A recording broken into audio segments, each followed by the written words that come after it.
Hi guys, very good morning. अब हम रामेश्वरम से निकल के, अब मदुराई से भी निकल के हम आ गए कोयम्बटूर, और कोयम्बटूर से हमने अभी टेम्पो ट्रैवल्स करके हम निकल चुके हैं ऊटी। हमारा अगला स्टेशन रहेगा ऊटी और हमारे सब ये हाय गाइस, हाय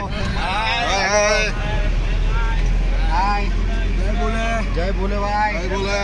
तुम सबको ये ट्रिप में आके कैसा लग रहा है? बहुत बढ़िया है। अन्ना बन गया, अन्ना पूरा मजा आई कि नहीं? मजा पूरा। इडली डोसा, मसाला डोसा। आपको जोर मजा आई। आपको कैसा लग रहा है? इसके बाद दूसरी ट्रिप होनी चाहिए नहीं होनी चाहिए? होनी चाहिए। ओके गाइस, मिलते हैं नेक्स्ट ब्लॉग में।